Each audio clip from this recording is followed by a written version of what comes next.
Welcome back to Bass Fishing Dive Bar. I'm Adam Hinkle. We've got Kurt Demerath, and we've got a familiar face, Logan Bliss, the professional ice fisherman. Ooh.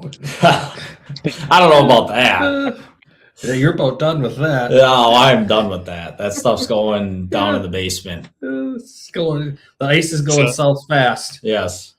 Yeah. We've got today we're talking about. Go ahead. We got this thing here called Battle on Bago. Have you fished that? No. So there's how many people do they get for that? Thousands. Thousands of people all show up. They fish just Lake Winnebago, and like every fish counts towards a raffle ticket or whatever. My neighbor won the boat one year. I know a guy through archery that won the truck like 2 years ago. Wow. Like they give away a lot of prizes. There's coolers, chainsaws, trucks, boats, you name it. Well, this year the ice is so bad, and with sturgeon spearing going on and it getting cold and skim ice and over all the big giant Sturgeon holes that are 4 foot by 8 foot or whatever size they are. They don't want people to go out on the ice because we've had a week of 50-degree weather. Yeah. And people are dropping in the lake with their trucks all over the place. They're dropping like flies. Yep. The Bay of Green Bay, you don't want to go out there, be near the edge because you might be on an iceberg floating out in the middle at some point. Yeah. Like a polar bear. Yeah. Correct. Yep. Welcome to fishing in Wisconsin. Right? We don't have that problem here. Yeah.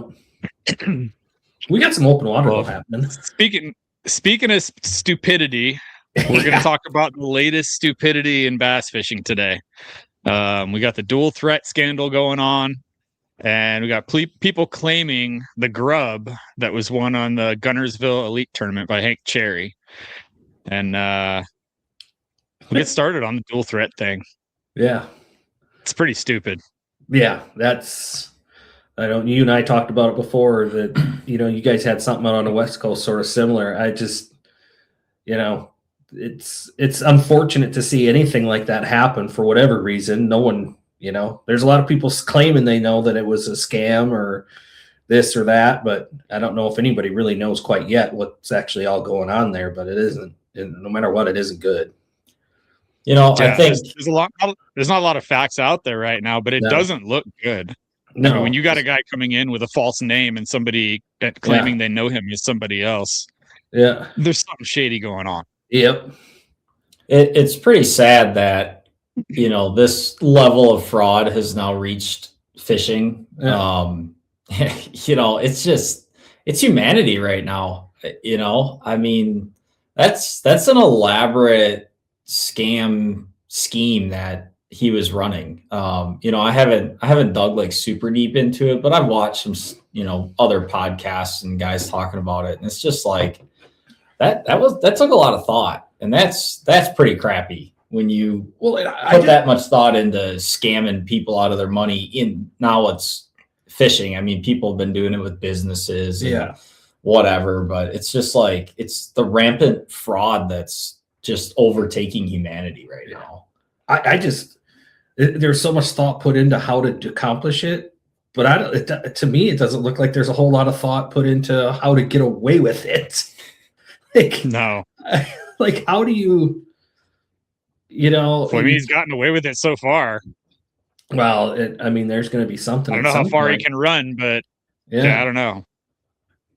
Yeah, it's too bad. I mean, we've got another podcast with Matt Steffen where we talk about that trail before this all came out, and him talking about how it'd be good. And I mean, how does another trail start? If you're not an established name, like, it's going to be so much harder to start any higher level anything that's money, like higher level money. It doesn't have to be like a pro circuit, but if you're going to start up a tournament trail and it's $2,000 entry fee or $1,000 entry fee, whether that's individual or what, if you don't have a track record that's well known across the country, there ain't anybody but your local people going to show up for it. No. Yeah. Do you guys think that? Go ahead, Adam. No, go ahead. I was just going to say, do you think that the way he was able to kind of, I guess, if you will, scam all these anglers, Do you think that was kind of spawned by all the other talk and chatter, in the industry about, the payouts have been terrible. You hear a lot of the guys, Bassmaster's been trying new formats of payouts and no entry fees, and, MLF has been doing it. Do you think that was kind of made it easier for this to happen, where you're able to dangle this shiny new carrot out there and say, hey, no entry fees and big money in a team style event? Well, that's from my understanding that's what he had to do. That at first it was paid entry fees. Yep. Right. And then and I would have to go back and watch podcasts to make sure I'm quoting them right. But it was my understanding when Matt was explaining it that they weren't getting the participation they wanted. They didn't have everybody or as many numbers as they wanted. So that's when they started implemented and supposedly have financial backing to get a bunch of invite guys like Matt Steffen or whoever to come fish it. And that sort of boost everything and, make it no entry fee. And that's what a lot of people are saying. Well, if it was no entry fee, how did the guy make any money? Well, a couple of videos I've seen, guys are talking about how some guys got their paid in entry fee back, the ones that cash checks early. Some people are saying that they never got a check. Some people bounced checks. So, there's definitely a pile of money out there, but how much is that pile of money? I don't, it's just, it's just until more information gets out there, exactly what happened or what went on, who knows? But it no matter what the reason, it's a mess, Yeah. Even if you take a circumstance like this, let's just say it's a completely different circumstance, something similar happens, a sponsor drops out. Well, when you lose sponsorship dollars and those sponsorship dollars are paying for the media side of things and this, that, and the other to advertise, for that tournament trail, you lose a big sponsor. The money to maintain that's got to come from somewhere. And then you got to look at payouts are going to go down or this or that, or the thing just folds. And in business, the last people to get paid are the people who are owed money. It just goes to bankruptcy and you get stuck with it. I had that a couple times with the tackle company. You just, tackle shop owes you a few grand and they close the doors. Well, good luck getting it, especially if they go bankruptcy. So I don't know. I just worry about what it's like down the road for anybody doing anything. A lot of guys really sort of thought that the team thing would be fun. And I think a lot of people were looking forward to watching it. For sure. And I don't know how well received their first tournament was as far as social media views or anything like that. But it sounded like part of correct me if I'm wrong here, but part of the whole scam was that those first two events that they held, there really wasn't any on the water live media. Yeah, they were leaning on the anglers to create it if they had. Yeah. So I think that was the first kind of warning sign, what's going on. Yeah. I mean, after the first one, and from what I heard, the winner of that tournament, they were told not to cash their check for 30 days or something like that. And you just had the red flags pile up. So I was watching something from Castledine earlier today just to kind of educate myself a little bit on all this. And there were early warning signs. He called it, I think it was last July, he created a video talking about how the first thing on the website was an angler sign up form. Normally you have to go search for that. That was right on the main page. And there was no contact info to get a hold of anybody who was running the tournament. Nobody had any idea who it was that was going to be running the thing. Another red flag. It was just red flag after red flag after red flag. And he looked at that and went, I don't know, man. They're asking $5,000 entry fee for this thing. They want me to give them $5,000 and I don't even know who's running the thing yet. No, thanks. Yeah. I talked to a guy today too. And he was he was looking at fishing it and he just got the heebie-jeebies from it. And that was last summer when it was the $5,000 you had to pay to get in and stuff. Yeah. So there were some people that were just this don't look right. Yeah.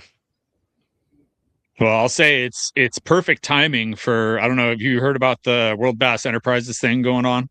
No. It's a bass fishing world championship, and it's being put on by World Bass Enterprises. $3 million in total purse, staggering $1.25 million going to the winner. And it's a guy that's he's already put $3.5 million into it himself. I've heard of this. Yes. Yep. And they're taking the top 25 from Bass and top 25 from it's sort of like the Ultimate Angler was last year. Yeah. Exactly.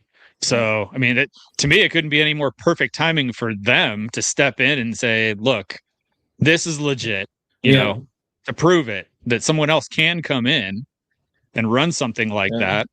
You know, a big money tournament, a big high profile tournament, starting from square one. But I don't know. We had something similar out here in Wild West Bass Trail with Apex, and I had somebody that I was hoping to line up to come on here, but you know, with the controversy surrounding that stuff, they kind of backed out. And so I don't know all the details. There was an article online years ago when all this happened, just a couple years ago, with a lot of details on how it all went down, but it's since been removed again because of controversy. But it was similar in that people didn't get paid in the end. It was not similar in that there was, I think, a full season or two of tournaments where people actually got paid. And I think it was someone with the best intentions of starting a new series, and they just got way in over their head. They booked a huge venue, like a Bassmaster style venue for a drive-through weigh-in, got way in over their head with money, and, you know, checks bounced in the last tournament, and people were pissed, and I think the guy just disappeared. I don't think anybody ever heard from him again. Yeah. But, you know, similar but not similar, because it sounds like this latest thing with Dual Threat was just a total setup. Yeah. And there's no facts out there. I don't know that for sure, but that's the way it sounds for sure. The more I dug into it today, that's more what I've heard too. Yeah. Planned and coordinated. Yeah. Yeah. Sad. It is, and it's, you know, to me, it's just kind of the latest black eye on competitive fishing. I know, you know, personally, you know, I still fish, you know, the Wisco Bass series up here, and I really enjoy that and the people that run that circuit. But outside of that, my desire to fish competitively is just gone away. I mean, there's just so much crap between, you know, some of the organizational stuff and, you know, even the anglers themselves. You know, there's so much drama surrounding it. It's getting hard to want to be in that space personally. And I feel like there's a lot of people who feel that way too, you know, other anglers. I think people forget too, you know, like you start seeing less and less anglers. Well, it doesn't matter if there's 100 anglers or 20 anglers. It costs, I mean, we both know Kyle. It costs Kyle X amount to travel that trailer with his scales and everything up, buy the permit. That's a static cost every tournament. That's still a business. Yeah. So then the entry, the payouts suffer, or the entry fees got to go up, which then deters things. And, you know, there's a few tournaments I think that have a lot of camaraderie into them yet, but, you know, and I think Wisco Bass is sort of one of them. Yeah. But a lot of tournament trails, if it's not fun to hang out afterwards, it's sort of show up, try to win some money and leave. And people get sick of that. You don't see the guys that just enjoy doing it, and they'll take a weekend just to fish a tournament because it's fun. You don't see those guys like you used to. No. You know, and I think that some of that is because so many guys that win a lot always want to say they're the first ones. Well, the entry fees should be more so we can win more.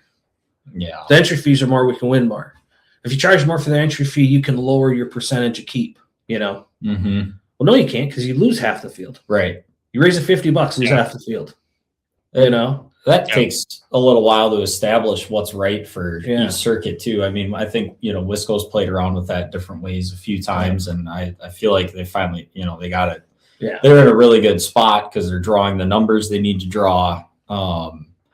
And, you know, the payouts are still really good, but, you know, any of those smaller tournament trails, you gotta put some years into figuring that out. But it's getting harder for anglers to stick around through those transitional times, you know, because the sport just, man, it isn't what it used to be. Yeah.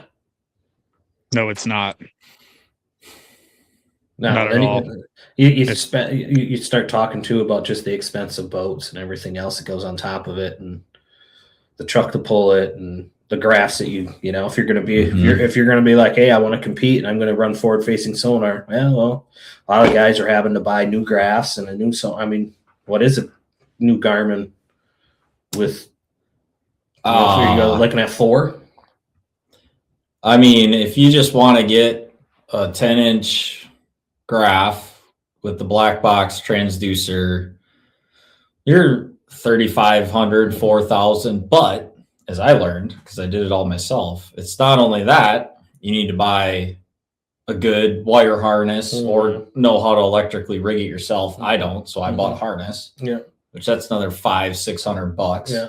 And you need, if you want to do it right, you really should have a dedicated battery just for your electronics. Mm-hmm. I mean, if you're going to be out there all day, You're talking $5,000 just to get into it. You really are. Yep, absolutely. And then it's, I think it took me about 14 hours to install everything. When you don't have the tools, I do a lot of that for guys because I have the tools, I have the wiring, got the fuse boxes. Like, it's a lot of work. Even when you don't have all the tools, you know what you're doing. But yeah, so I mean, that's another addition into, However, with that being said, and not to make this all negative, I feel like some of the more traditional ways of fishing have become easier in tournaments. Yeah. So many people are so focused on just live scoping the win. Yeah. I mean, I can tell you last year, the Wisco I almost won and was right there. I didn't turn my graphs on all day. Yeah. Only one doing it. Well, one of the only ones, my buddy Jordan and I figured that pattern out. But there's a lot of people who are ignoring the bites up in the dirt where you can't use technology. And there's opportunity there again. So you got a lot more of that to yourself now. Yeah, I kind of don't mind. I mean, I still use it in tournaments, but I certainly don't mind that a majority of people are out there doing that. Yeah. You're not dividing that spot up as many times. No, not at all. So we had dual threat. I mean, as far as, tournament organizations go, I actually haven't heard a lot about any of the other big ones. No. MPFL, Bass, it seems like they've all kind of settled in. I mean, there's some stuff last winter, but transitioning into the other big hype now is the Hank Cherry victory. Yeah. And a lot of people obviously, didn't see a old school grub win in that tournament, but Kurt, you're probably more privy to talk about this than I am, but the whole tackle market. Oh yeah. And what's happening with that. It was just crazy to watch. Like, you and I talked that day via text a couple times, and I got phone calls about it.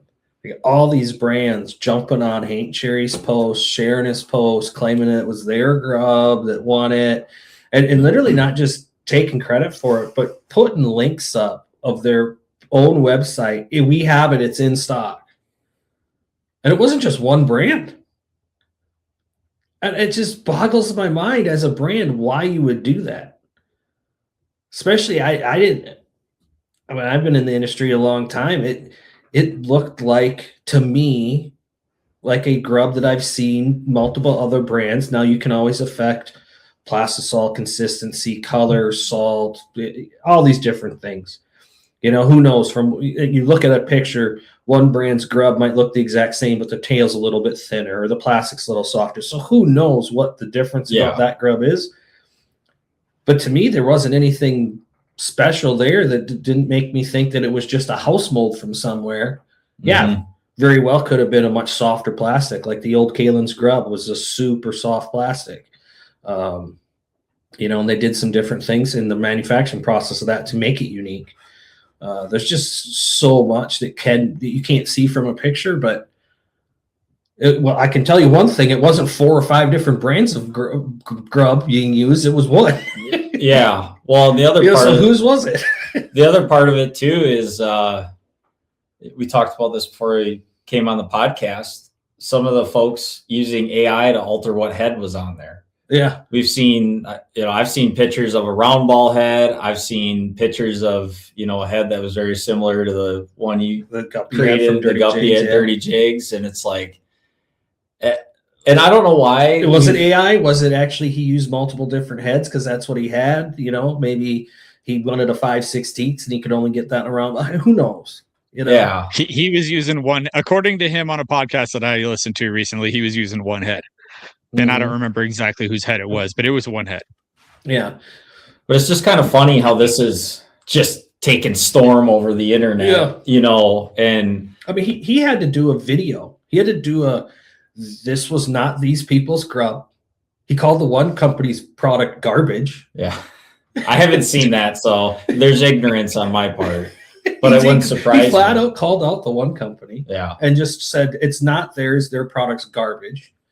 For a pro angler to deserved. Yeah. For a pro angler to have to make a content video to defend what the product is and to stop these people claiming it was their stuff. The one company, like it was claiming it was his grub. If you saw his grub and saw that grub, for a fact that it is his grub. And it's easy to tell it's not his grub. And he still claimed that it was. I just for me working in that space, right?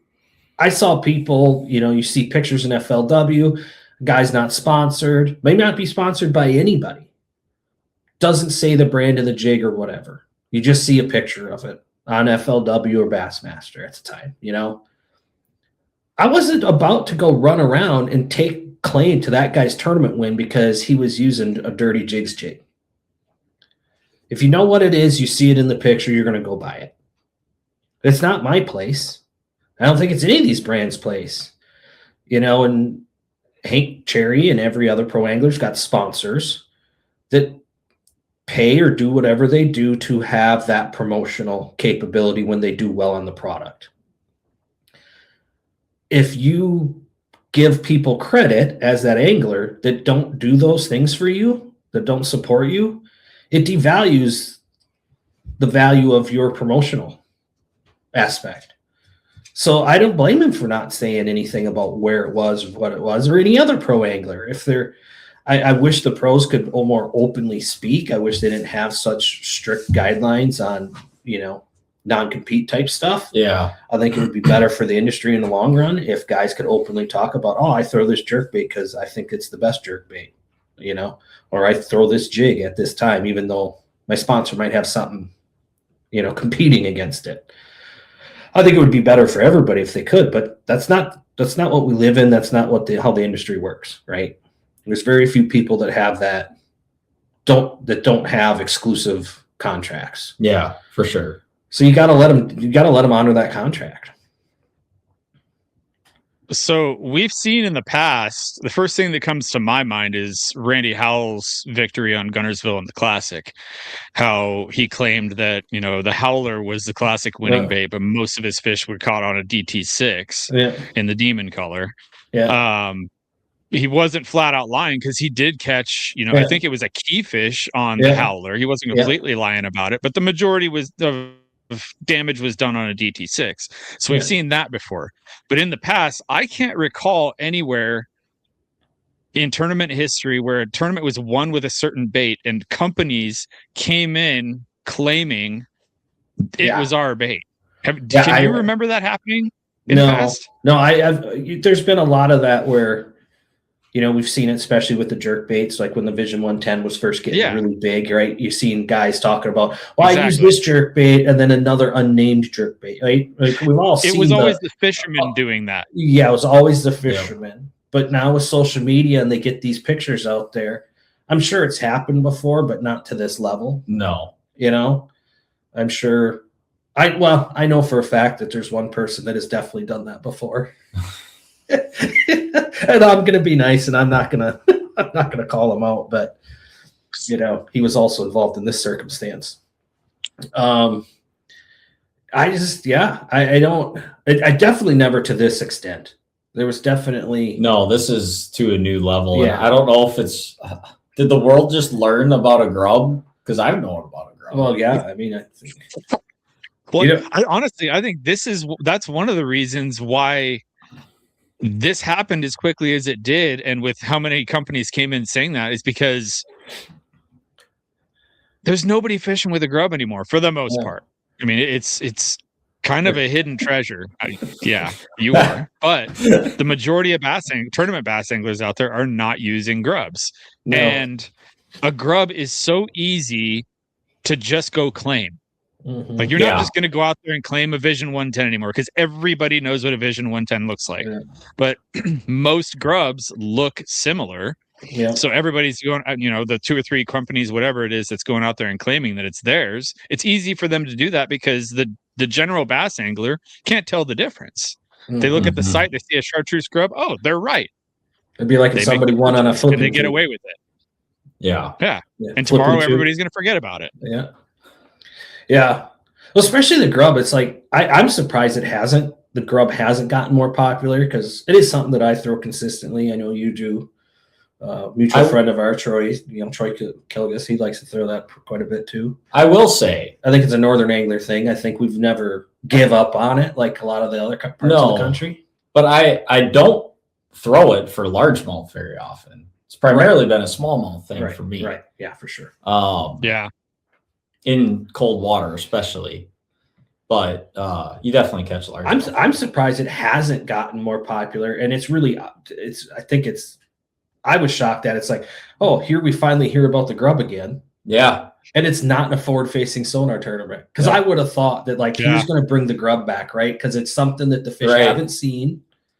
It's just straight, steady, reeling type of thing. Maybe give it a hop or a pop once in a while. Maybe kill it once in a while.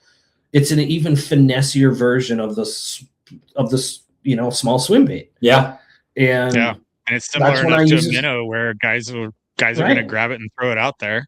Right. And so I was waiting for that to happen. I've been waiting for it. It's like somebody's going to win on a Yamamoto 4-inch grub or a 5-inch grub, right?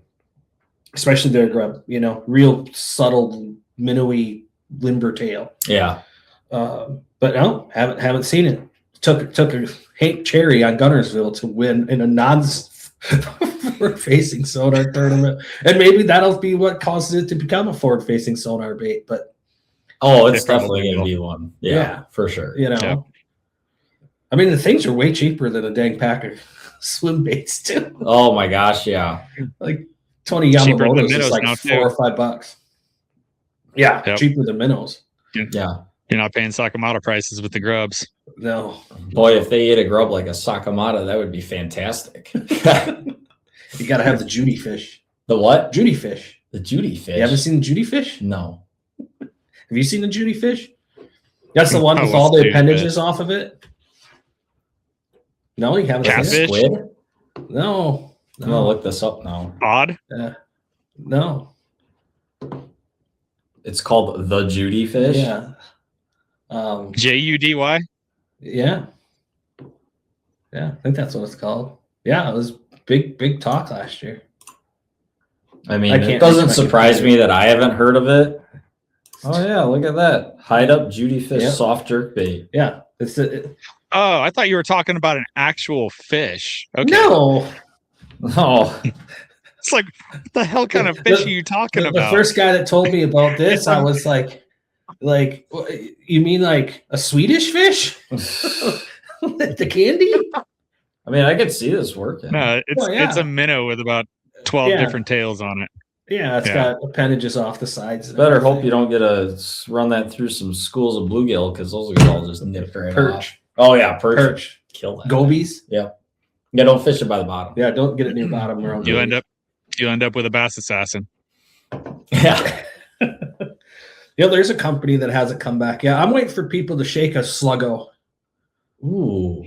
I remember sluggos. Some red shad 6-inch sluggos. Let's not talk about the sluggo. Dude, I used to use the giant sluggos for muskie fishing back in the day. Like a bubblegum sluggo on some of those stained waters in northern Wisconsin. Absolutely. My first 3-inch. My first like epic smallmouth fishing day around the spawn ever when I was a kid was on a 4-inch red shad sluggo way up in the back of a flooded slough on the river. And they were just in there like crazy about all this flooded willow brush.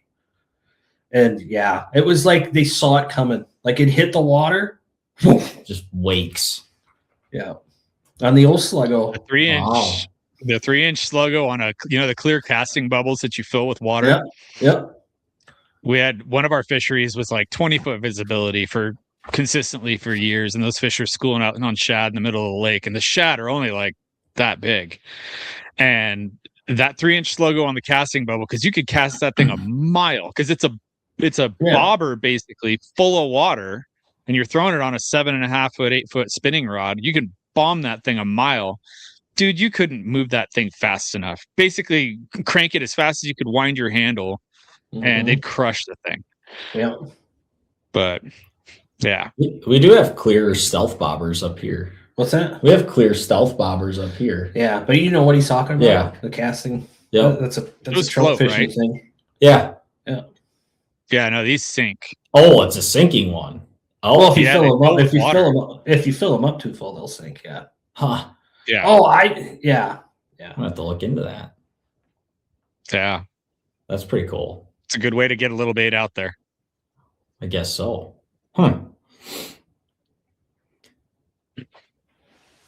Yeah. So We see Go ahead. we see that all through the industry. Not necessarily claiming other people's baits, the knockoffs and stuff like that. The knockoff thing, I'm very familiar with that, with my brother and his baits. I've seen somebody took a 3D scan, sent it to China, and they're making ABS versions of my brother's baits. And, I see that pop up on Instagram. It made me sick. And I sent them messages on Instagram and Facebook, calling them cowards because they wouldn't respond to me because they knew what they were doing. Oh yeah. And it was wrong, and they knew it was wrong. But you see that all the time too. I mean, in the big swim bait thing, like it especially the big swim bait thing. I mean, you see some guys got some RTV silicone out, and he's, with the toothpicks and whatever else, and he's, here's a mold of this bait, gonna build my own version, which to some extent everybody making baits right now for a living, for hobby, big conglomerate, doesn't matter. Almost all of them are making something that's a knockoff or a inspired by product, right? Yeah. Like I didn't invent a flipping jig. I didn't invent a swim jig. I didn't invent black blue.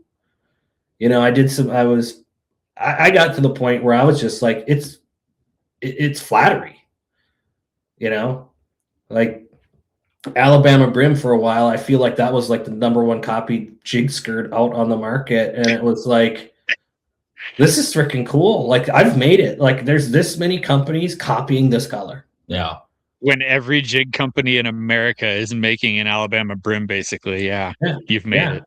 And it's like, I copied a picture of a bluegill.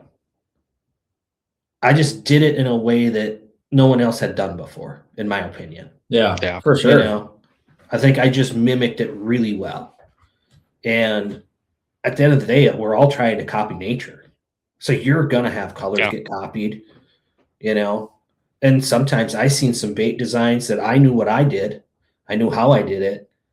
And that same year from another brand, like Young had a version of the Magnum stand-up head that I had. We launched them a week apart. We don't use the same caster.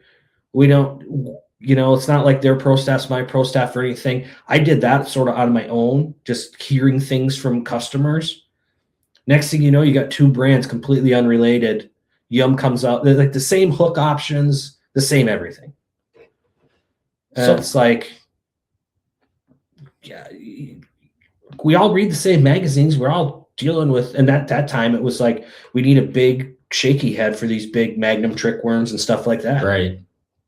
So in the tackle industry, when, you guys know this, a lot better than I do. But when you're sitting there brainstorming up, new ideas for products to launch, I mean, do you guys first, let's say you get an idea, do you put in some research ahead of time to see what else is out there and how you can make it differently, that it actually stands out and isn't just, a straight copy, or how does that work? Well, I don't know. Yeah. I guess for me, the reason I created what I created at any point in time was I saw a place that something needed improvement, or we needed something to do something that wasn't being done. So I'm not the only one seeing that. I'm not the only one hearing that. Now, a lot of times, it's just like politics. I might have a different opinion of how to fix this problem than you do. And that's how you end up with different things to accomplish the same thing. But like I'm just always a tackle junkie. So I'm constantly looking at what's new on Tackle Warehouse, what everybody else has got, because I'm always trying to, if I came across something that I thought was an issue where it's like, I don't have a bait, or I don't have a hook, or I don't have a jig head to do what I want it to do, I'm looking for someone else's. I'm not just going to instantly create a new one. I'm going to look for someone else's first. And if I don't find that thing, then I'm going to create something. And maybe I find something and I'm like, I think there's a flaw, or there's a, something better to be done here.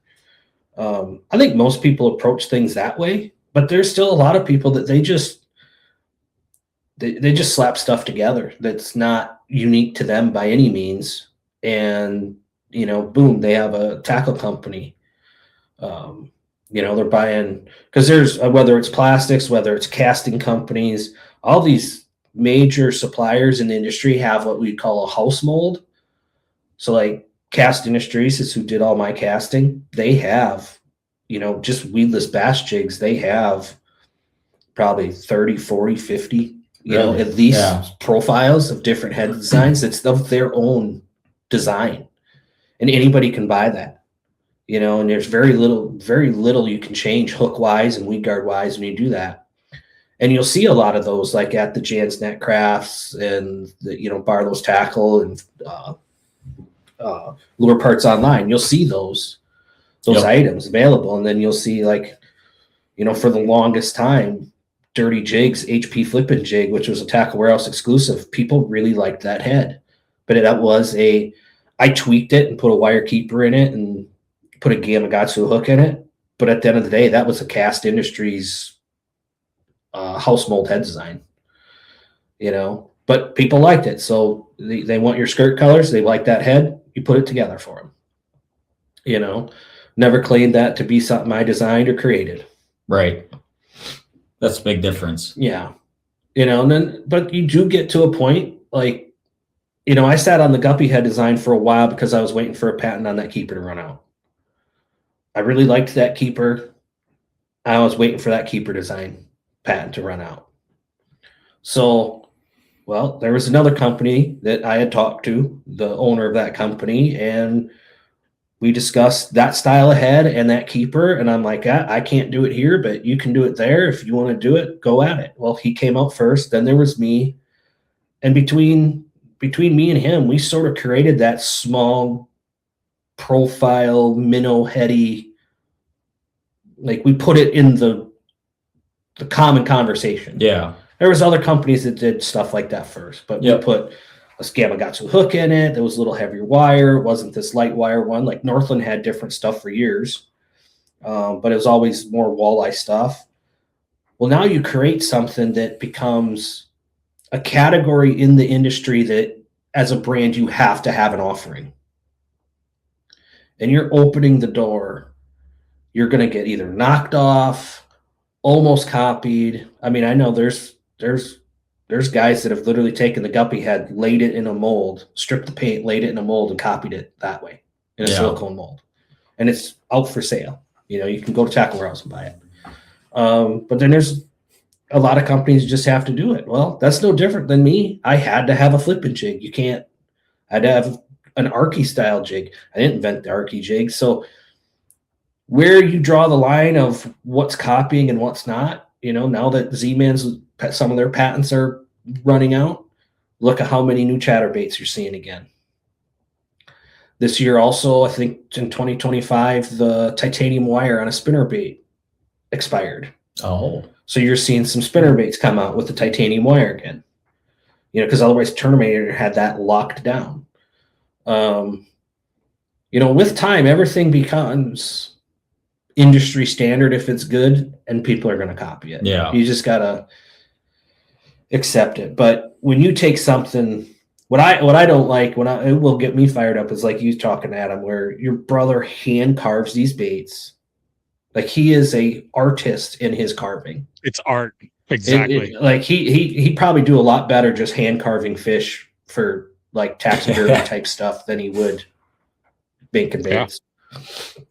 But then get the balance right, get the swimming action right, get all of that stuff right.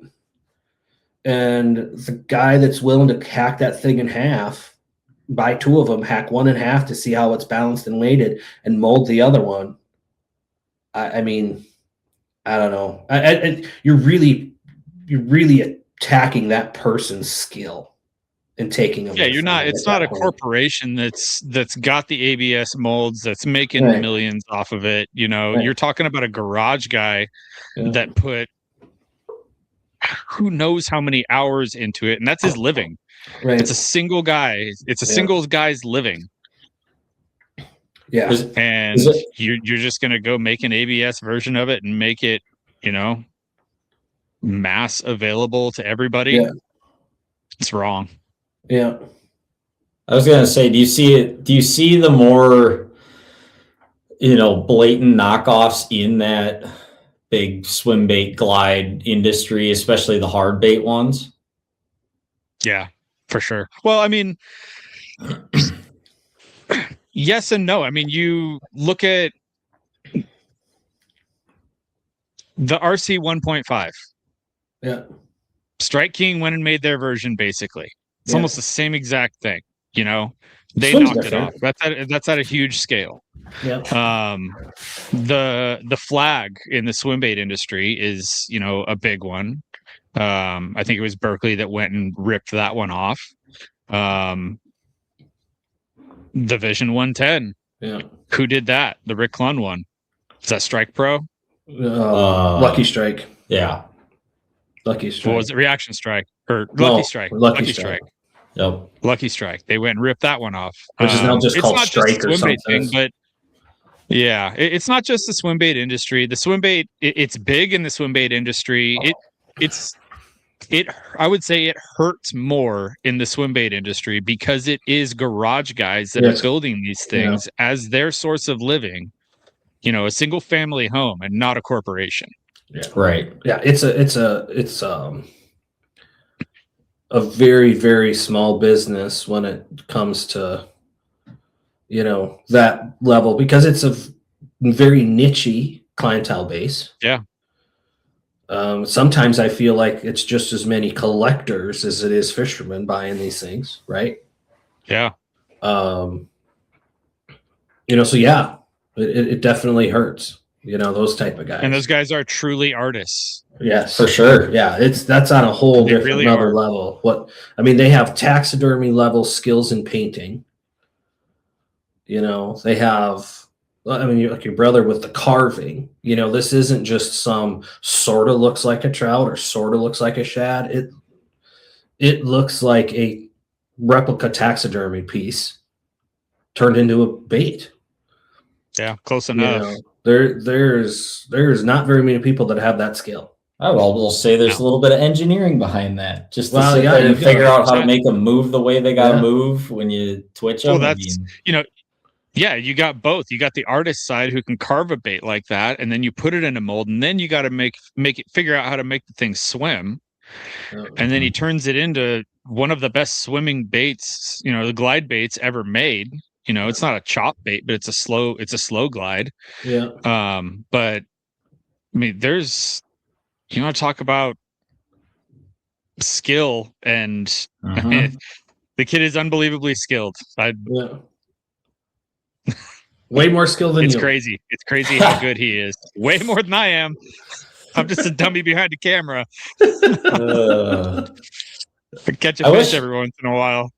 I wish I'd play more with those type of baits, but I'm just always afraid to spend, $100+ and have a muskie just inhale it. Don't do it. Don't do it. Don't do it, he says. We're talking about your brother's company, and you're telling me not to buy his baits. Not where you're at, dude. Don't go spend $300 on a swim bait and have the thing bit off your first cast. Adam's been here. He learned.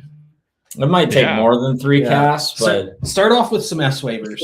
Okay. Right? Yeah, exactly. S waiver. That'd be all right. If you want a musky fish, I'll send you a bait that I sent to another guy in that area. That Big Jerry rolling. I used to be a big musky angler. Oh, thank you. Kurt even brought me some more 0 beers so I could feel included. There you go. Got the cooler in the garage stocked up for him and Marcus.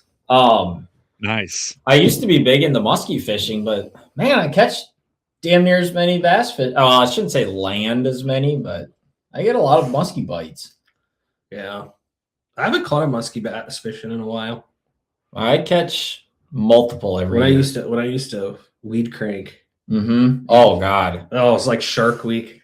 Yep. I'll tell you, if a muskie of 30 inches or bigger bites a DD22, it's getting grenaded. I bet. The DD22, deep little end, they don't survive. The plastic just goes. Yeah. Well, that's why I sent the baits that I did to Jerry and his son. For calico bass here in calico bass and yellowtail in the saltwater here. Mm-hmm. There's a bait called the surface iron, and picture a Ben Parker like 7-inch, 8-inch spoon that's about, I don't know, 1 3/4 wide, maybe 1 inch deep, from the flat side to the rounded side. That is a hard resin, and it's got a single big treble hook, maybe a 2/0 treble hook on the back, and the thing. It swims sort of like a spoon where the back end just kind of swings out. Yeah. But you can kick that thing with the reel handle and it'll dart out almost like a glide bait. And then it'll come back in and true up again. And you can bomb the thing. You could spool a with 25-pound test, you could spool a 300 size reel with it. Wow. So I sent that to him because it'll hold up. Paint whatever colors you want because it's pure resin. You can spray paint the bait. It's not like you need it pretty, but got to paint it black and orange. Yeah, or black and chartreuse for us. That's right. Black and orange. Black and orange. Go ahead. It sounds a little bit like Rapala years ago had that spoon. You remember the Rapala spoon? No. It wasn't like just a metal spoon. Like there was body to it. Like it had, and they made a weedless one. So it was this big single hook in it and stuff. But yeah, it was their version of the Johnson Silver Minnow. Was it solid or was it like divoted like a spoon is? It still had some divot in it, but it was like, it was thicker. So it was like 3.5 inches long, but yeah, it'd be like a 1/2 inch thick, the length of the bait. But the one side was rounded, and the other side was slightly concave. Like it was. Got it. Yeah, it didn't have the action you're talking about, but it's just interesting to hear that, like, hey, there's actually another like resin spoon out there. I don't think you need to. Yeah, this thing's like 7 or 8 inches long, and it's about that tall, inch or so tall, and it's rounded on the bottom, but it's flat on the top, and it's solid resin. So it's got a lot of weight to it. Well, I know there's those saltwater bigs. I don't know if they call them a spoon or what, but they're like they go like this, and then the bottom's flat, and they're just long like pencil shape, and those are like solid lead.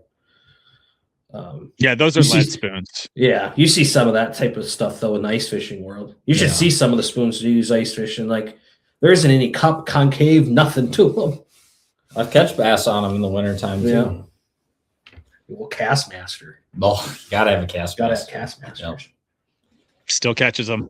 Yep. Still been tournaments won here on them recently. Really? You guys, Castmaster? Well, I know like the wintertime, especially a lot of people vertical spoon fish. Yeah. Silver buddies. Yeah, Cast guys masters. throw them on fish chasing bait out in the middle of the lake, just swimming them. Yeah. Castmaster just catches them. Yeah. Trout, bass, panfish, whatever. I've caught a lot of fish ice fishing on a Castmaster. Oh yeah. So continuing trout fishing where real shallow cove, everyone's sitting around trout fishing with either power bait or night crawlers. Yeah. And I must have been, I don't know, 14, 15 years old, little kid walking around this cove, throwing a Castmaster. I was the only one that was catching fish. There's probably 50 people all casting out in the middle of these cove because they knew in this cove because they knew the trout were out there. I probably caught 10 trout in front of all these guys within a 30-minute period, and they're 40, 50 guys are looking at me like, "What the hell is going on?" I was the only one throwing a spoon. Yeah. So many trout guys just lose fact that they actually will eat minnows. Oh yeah, they're major predators. They're predators. And the genius thing with the Castmaster is right in the name of it. You cast another spoon as far as you can cast a comparable size Castmaster. Yeah. You can't. Nope. You can't. Nope. No. Very aerodynamic. Mm-hmm. Yep. So anyway, you were going to get us a little more back on topic. What were you going to say? I was going to transition us into another section of stupidity in fishing. Oh, okay. If we're ready for this. That's not what we do on. That's not what we do on this podcast. There's a third level of stupidity. I wasn't aware of this at the start of the podcast. I think we should bring in a third level of stupidity. All right. And I know it is widely talked about, but I'm interested to get your guys' opinion on it. The whole cheating in fishing. And, oh boy. And this is a whole future episode, but we'll go down the road a little bit. I gotta say, you might have just made Adam's night because we were supposed to film an episode tonight. No. About something else. Well, that was my thought. That was last week, but you got sick. But yeah, that's yes. I thought we had rescheduled for tonight, but we could touch a little bit into that if you guys wanna. Unless there's another third level stupidity. No. We'll go there. But no, because I think we should go there. Yeah, that conversation is a very long road, and we're gonna have a full episode on that. But so it could be an episode and a half. So let's start it. So cheating in bass fishing. There's so many levels of it. I was just going to say that. Yeah. Locally here. Like guys blowing slow-no eggs. You see that crap all the time. Drives me nuts. I'm like, there's a big tournament this fall. I got a bunch of local guys calling me up. You bass fishermen, I just saw 6 people or 8 people blow the same slow-no wake all in a line, Well, because the first one does it, so the rest of them do it. Right? Mm-hmm. And I'm like, well, tournament director's at the boat landing. Drive up there and tell the tournament director. And the tournament director's like, yeah, show me video. Well, bass boat goes by you at 60 miles an hour. If all of a sudden it don't stop, this guy's out fishing. They're gone. You don't get video. You don't know who it is. These guys don't know who they are. But it happens. And it happens a lot more when it's, one person all off on their lonesome, especially on the Winnebago system. It's easy to blow stuff when nobody's around, right? Right. And you can hear before you go to take off, you can hear other boats coming or going or it happens all the time. It's cheating. Yeah. But no one says a whole lot about it. There's a few levels to that, right? Like there's cheating in a sense of, your boat operation. Yeah. And a lot of that, especially in the local tournaments, it's cheating, but if you don't get caught, you don't get punished for it. Right. A lot of our Yeah. If you do not receive a citation from a game warden or a sheriff, you're not disqualified from an event. Yeah. And the tournament director has to have definitive evidence that you blew the slow-no wake. Absolutely. So there's that level of cheating, which I think is probably more common. Yeah. I don't know that it has as many effects on outcome. No. Do you feel that way? Well, there's been some Elite Series events like on the Potomac. Was that you or me? No, it's not me. It's me. There's been some tournaments on the Potomac, I want to say it was, or down in Florida, where guys, Elite Series or MLF stuff, where guys inadvertently blew slow awakes and got disqualified for it. And you gotta, as a traveling angler at that level, you've got to understand, a double slow no wake buoy means it starts. It doesn't end until you get another double slow no wake buoy in coastal waters. And that may be different now, but that's when I went through my, Coast Guard water classes and stuff. That was the thing. So we're used to there's a buoy every 100 feet to maintain the slow no wake. But technically, they don't need that because it could be such a long distance. They're not going to put that many buoys up. We've got, here we've got some buoys that it's like, well, it's holiday weekend, so it's holiday and or weekends. Well, guys forget that they're out there Saturday because they fished on Friday and blew it, and then they blow it on Saturday, forgetting that it's Saturday. Yeah. Does it ultimately? Maybe it saves a guy from not being late. Intentional cheating. Yeah, that's what I think when you get that stuff. A lot of times, even it gives a guy maybe he made a longer run and it allowed him to fish a few more minutes or whatever. But slow no wakes. It takes a pretty big slow no wake to slow you down. Yeah, for sure. But there's just been so much lately. We keep hearing about all the lie detector tests and all that. And a lot of that, I think, is just because the rules have gotten more stringy. Like some of the stuff that these people are going up to the lie detector for, they wouldn't be infringing on a rule 10 years ago. Yep. Right? No, exactly. Every year they seem to be tweaking this. And from my understanding, the anglers have voted for it. Like they want no soliciting information. They want everybody to have a more level playing field as they travel around. But because of that, now you've got to enforce that rule change. So you're seeing that. Now we talked about this a little bit with Kyle, how those tests are administered, who administers them, if their goal is to try to prove you, I mean, they can talk you into second guessing yourself. You're going to fail a polygraph test. 100%. So like do you remember what Kyle said his thoughts were on the polygraph? He said something basically. He basically said they were bullshit. Yeah, exactly. Yeah, they are. They are. But because 90% of it is the questions that's being asked, and if they're bringing in these polygraphers that don't know bass fishing, they don't know the questions to ask. Yeah. So they're getting a reaction out of the anglers because those anglers are having to use a thought process to answer the question. Then it's like, okay, well, they're thinking 3, 4, 5 months back. Yeah. And they're getting a heart rate jump because they're thinking, that thought process isn't just an instant answer to a question. It is a simple question. Yeah, it isn't an instant no or an instant yes.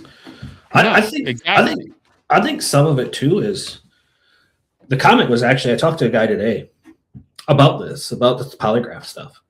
And his thing to me was put the tournament director in there to ask the questions, because the tournament director knows the rules and knows how to ask the questions. Yeah, that would be smart. Have the tournament director asking the questions per the rules, and you have just the polygrapher reading results. But there's got to be a little bit of collaboration between the two, because it's got to be simple enough to where there is an instantaneous answer and not a thought process behind it. Yeah. But yes, having the tournament director in there would definitely help. Yeah. Having him ask the questions, because he understands the context and the rules way better than this polygrapher who may not even be a fisherman. Yeah. Because at the end of the day, a disqualification does no good for anybody involved. Right. So the last thing we should want to do is disqualify anybody. But we also want to make sure that the rules are followed. And I don't like the way that it looks in bass fishing with this going on, and hopefully this year's not like last year where it was just so rampant, it seemed like every other week. And I talked about this with Kyle. I was like, I just feel like we shouldn't even know that much about it until after the lie detector test, if that's where they're going with it. Until after the test is administered and the results are known, we shouldn't know anything about it. Yeah. Right. Because there's got to be an investigation done to get all the facts. Right. Like let's before we drag someone's name through the mud, because someone's name is going to everybody's name involved gets, because there's going to be guys that say that the lie detector is bullshit and he didn't cheat. So then the organization looks bad. And there's going to be guys that say, yeah, he cheated. So then the guy who supposedly cheated looks bad. Someone always looks bad, no matter what. So let's just keep it under wraps. And, some of these bigger tournament trails and stuff, they have delay payment on checks to make sure that they sort of get this wiggled out a little bit or have opportunity to. Let's just keep it under wraps. Yeah. And going out and reaching out to media on your behalf to try to get people behind you ain't going to do you any good. If they think that you may have cheated, you're getting a lie detector test. That's the way it's going to go. It don't matter who you call or what you try to get out there and say in your defense. And we heard this a lot too in the last 2 years. Unintentional, breaking of the rules, or however it would be worded. Basically come out and say, we've had to disqualify this individual because he unintentionally, broke a rule. That stuff's been happening for forever. Yeah. But we are so much quicker to hear about it now because it's almost like we have more of the media to talk about it. And that's it. There's a podcast that Adam and I are going to do. And I'm like, I want to be very careful about how we talk about this subject because I do not want to be those people that I feel is promoting the negativity of the sport. I think there's a story to be told. We're going to tiptoe around it a little bit today since you brought this subject up, but the psychology of what causes, it's just the psychology of the cheater. What drives me nuts more than anything, like these guys are out there trying to live in the gray area, trying to make use of every advantage that they feel their competitors are also using, right? You're going to get some people that cross a little too far out of the gray into the black and go on the wrong side of it. And, they're going to have to pay for it. But there's people that have paid, they have lost their careers over this stuff. 100%. And I would say most of these guys that, you knew one personally, most of these guys, they were good anglers. They got to a level that was high on their own merit. Yep. They can't handle when they can't maintain the top of the mountain position, is what I think. That's why you see weights and walleye fish. You got guys putting weights in crappies trying to get state records. So to the weights and walleye, we talk about the polygraph stuff. We talk about, that level of cheating. Yeah. Mike Hart back in, that was probably 2005, maybe at the US Open, stuffing weights in fish before the whole weights in fish for walleye thing. Yeah. And from Fishing Forever. Oh, we need to have Billy Egan on. Billy's talked about that, on a couple different podcasts. It was his very first US Open that he ever ran. Yeah. And it's Mike Hart shoving weights in fish, and they caught him on the third day. Yeah. And he had been doing it in team tournaments for years. He was winning damn near every single team tournament he fished for 4, 5, 6 years. And, that's a whole nother level of cheating. That's obviously not unintentional. Right. How did they catch him? At the weigh-in. Did the fish throw up a weight or? No, a fish never threw up a weight, but I want Billy to tell the whole story when we have him on. But I believe the weight of the fish that he weighed in. No, this is what happened. Day 2 of the tournament. It's a 3-day tournament. Mm-hmm. Day 2 of the tournament, fish and game are there. every single day to inspect the dead fish that are weighed in. And it's because of what they're eating. They want to inspect what those fish are eating. They cut them open. They found weights in fish. They narrowed it down to a couple different anglers, or maybe even just one. Maybe they narrowed it down to him. And on the third day, he brought his fish to the scales. They pulled his fish off to the side. They cut his fish open, found the weights, and they never handed him a check. And that's where they made the mistake. They could have charged him. And because he never received the money, they weren't able to charge him. But he's been blackballed from bass fishing nationwide. Yeah. Who was the guy who at the professional level would cage fish under docks with like he would tie them off with line. They were tying him off. FLW. Yeah. I forget his name. Yeah. I just seen not that long ago that I think his name's Jake Bagwell. He put something out there about that. Where he could like cast into the cage. Yeah, well, he wasn't casting into the cage. To my understanding, he wasn't casting in a cage. So he'd have a fish like hooked with line tied off to a dock. And then he could work it down, snag the fish, and break the line to the dock. Okay. Something to that. And maybe they don't even know exactly how he did it. But yeah, he won a pile of money. Yep. Just dock fishing. You'd fish a bunch of docks and not catch any, and then all of a sudden you catch, multiple giant bass off of one. How do they bust him? Like you said, they never gave him a check, so they weren't able to prosecute him, right? For to the full extent, right? So this guy, if they caught him in one tournament, they can nail him on that. But if they can't prove other tournament wins, it's just a one thing. Now, FLWs was back then. I mean, those were $100,000 tournaments and stuff. That's enough money to really put the bones to you. But how much money did he win and get to keep? Yeah, exactly.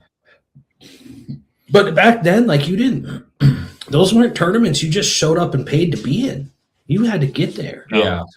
So how long had he been doing it? Or what caused him?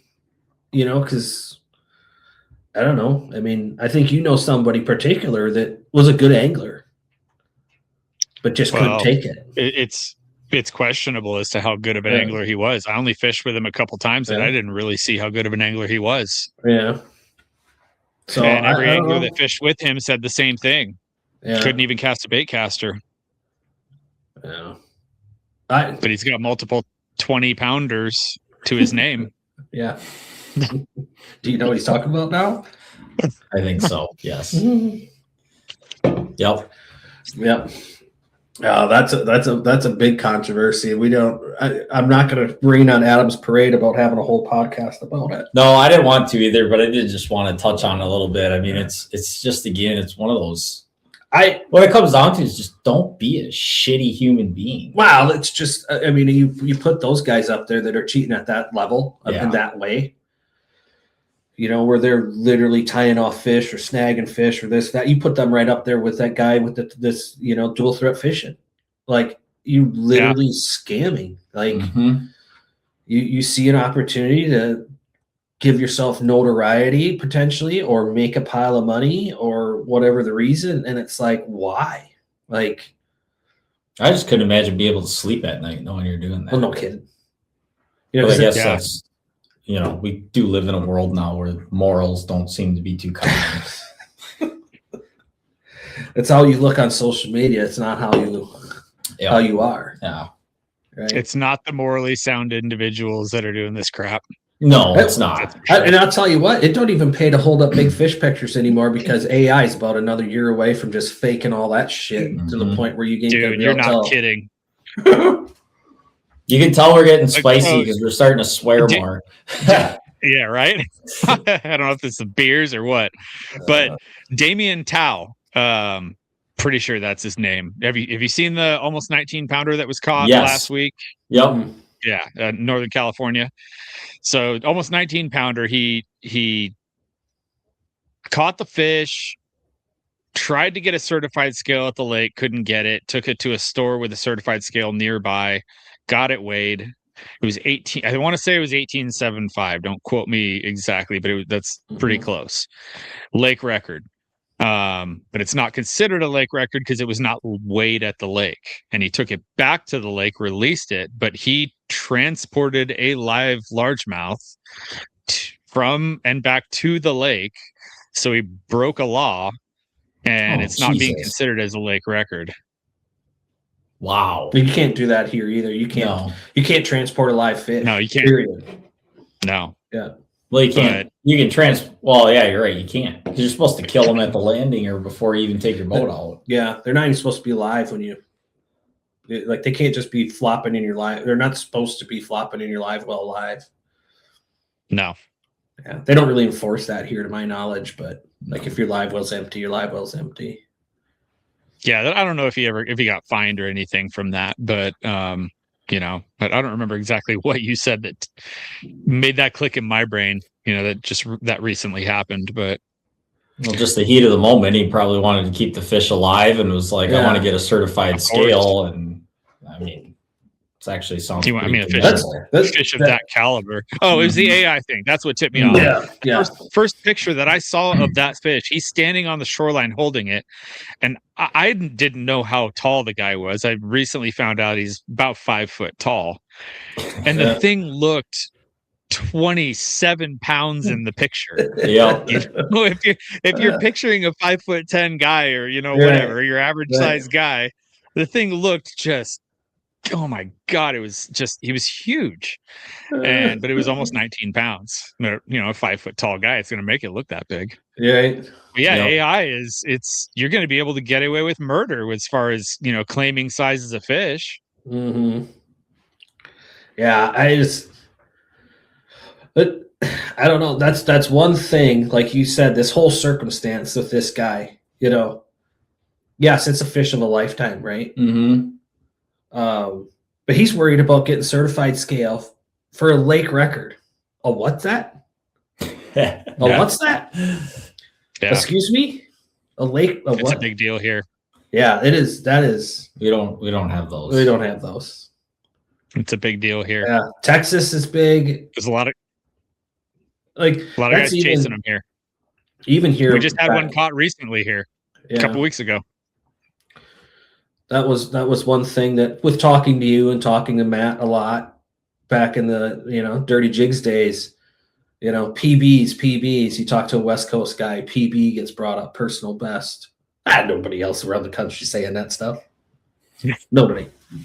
PB. Yeah, the PB thing is a little bit different than the lake record thing, because here you have a little bit still have, but we really had the potential of a world record bass coming out of our lakes. Mm-hmm. With a 10 to 20 minute drive from my house at 4, 5, 6 different lakes. Yeah. I mean, true potential of a world record bass, like up at Lake Dixon, which is about 45 minutes from my place. You guys know the name Dottie? Yeah. No. 25 pound, legitimate 25 pound bass. Yeah. Wow. She weighed in at 25 pounds. How many times was that fish? Google that really quick. How many times was that fish caught and weighed or photoed? She was, as far as I know, she was recorded. She was caught and weighed 3 times. Right. She was caught and weighed at 19 pounds, at 20, maybe 4 times, 19, 20, 21, and 25 pounds. There's a picture of her being held by Mike, I forget his last name, on the dock. It's Mac. I think it's that one. No, Mac's the one that caught her, but Mike was the one that was holding her in that picture. If there's a picture standing on the dock, and you can really tell how big that fish was, how big around she was. I just remember seeing that legit picture, 25 pounds. Thinking the guy holding it was like 5'2". Back to your other story. No, he was 5'2". Because that fish looks so just wow. She was just that genetically wild, dude. It was unbelievable how big that fish was. Yeah. But that's why the lake record thing is so big here, is because we truly had that world record potential at every one of our lakes that, I would have been like, I'm not telling anybody what I'm catching if it's world record potential. Yeah, I want right. the stuff to myself. What are you talking about? Every lake is claiming like we've got the potential. We've got the potential. You know, we're the lake that's gonna pull the next world record, and they're trying to get more and more people showing up there. And I think that's kind of how it happened. Yeah. God, I'd never want to tell anybody that here. Yeah, I think too. Like back to that whole, like most people know what their biggest fish is, right? But that's just your biggest fish. It's not the terminology. PB isn't used as much as it is out west. Mm-hmm. I mean, Matt and Tim definitely put that on the map a little bit, especially Matt, about talking about that. Almost brought that term into the norm. But I don't know. It's like here I think you deal with so much diversity in bodies of water where you might be fishing a tournament where a 2-pounder is a good one, and you're hoping to have a limit of those and maybe one kicker. Yeah. To the next tournament you're going to, you might catch an 8-pound smallmouth. And both tournaments are smallmouth, and that's a half-hour drive apart, right? So I don't know if there's just not as much emphasis put on it, or the fact that here you don't have potentially that one bigger than average fish. Like I've seen a couple photos of yours where you've got multiple really, really big fish, but where those fish caught all within a 15-minute period. Where here you run into a 7-pounder, there might be a school of 7-pounders, smallmouth. You don't take time to weigh anything. You don't get a scale out. You don't. The bite window is small. Back in the water. You get your bait back in the water, and when you start dealing with them southern reservoirs and those, it's different if you're flipping a tree or a dock. Mm-hmm. But if you're offshore, there's more than one there. You don't monkey around. I want to catch more. But you're also not talking about teeners. You're not talking about teeners either. Yeah. If I was on Guntersville and I caught a 13-pounder, everything's coming to a stop. And no matter where I'm at, if I caught a 13-pounder, everything's coming to a stop. Like I'm not expecting to catch another 13. For sure. But if I'm just catching 8s and 9s, and that lake is known for 8s and 9s, I'm going to try to catch as many 8s and 9s as I can, Or I had a day on Chickamauga where we rifled off like 8 to 10 fish that were all over 6.5, 7 pounds in 10 minutes. You didn't stop to weigh any of them. I was with Scott Canterbury. He caught one that was like truly like, okay, that one's a little better than the rest of them. And that fish was 8.3 or something like that. We did weigh that one, but I made him weigh it by himself. I didn't even help him. Did you live well any of those fish? No. No. See, that's I don't know. And you didn't notice the school shutting down? I was going to talk about this at one point. Largemouth to me don't generally shut down, in my opinion. They move or get broke open. But just catching them will cause that. Catching them will pull some fish to the boat. I've noticed different. Like I showed a picture in episode 1 where I caught a 40-pound bag on a lake. Mm-hmm. And I 100% broke the law doing what I did because I was solo. Mm-hmm. I had a 40-pound bag. I caught probably 25 fish in about a 2-hour period, nothing under 4.5 pounds, and everything went into the live well because I wanted to keep getting bit because I knew the second that I let a fish go, it was going to go down and shut off the school. Yeah. Because they were so fired up. Every single cast that I made, the second that a bait either hit a tree or hit bottom, boom, it was bit. And I knew that if I let one of those go, it was going to stop it all. So what I've seen is that release fish will pull other fish. So you release that fish. It's not a pheromone thing? A smallmouth it is. But as far as I know, there's never been any evidence that largemouth create that pheromone. Interesting. The smallmouth for sure. But it might just be, largemouth are more susceptible to breaking up. Yes. As a group. Yes. I've seen it. You've weed cranked. Oh, I've seen it. I've seen it weed crank. Like you catch 3-4 fish on a cast or, successive cast. that fourth or fifth fish pulls 4 other fish with it, you're done. Mm-hmm. It's not that they shut off, it's they get dispersed. And now you're random. Now you have those fish all busted up. So 4 fish in a single spot competing stops. You're casting at this same spot. There's no more fish there. Yeah. You know, I think I showed you at one point in time, Adam, that video that I have throwing that the Big John, where for like 40 minutes I go like no more than 2 casts catching a 3 to 5 pound largemouth, and literally unhooked it, dumped it back in the lake, kept going. There was nowhere for those fish to go but back there. You know, I was pulling fish to the boat. That's a northern versus Florida thing. It could be. Yeah. Could be that easily too. But I've seen it, you know, on side imaging where you bust open a school of fish and they seem like they shut down. You turn around and side image again. Those fish are all scattered over 100-yard area instead of all concentrated in a area the size of your boat.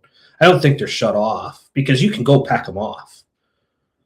You just, schooling fish are not the same as isolated fish. Yeah, no. So, and I think, you know, guys, you see this ice fishing where you lose a fish, right? Oh God, yeah. And you see that fish on live take off, and the other fish was on your screen, takes off with it. Yep. You know, which you didn't see that before. So back when you're talking about what you're doing, I think it's more that. But I've watched smallmouth in clear water swim right back down to the spot, and the whole thing shut down after like 3 or 4 fish. But in a tournament situation, you go back the next day and you start welling stuff, and you just sit there and catch 20. You know, that's what there's smallmouth guys who are like, make sure you throw it off the other side of the boat. Don't, you know, get it as far away from the boat as you can. Chuck it over, you know, chuck it a little bit. You know, give them 14 or a good.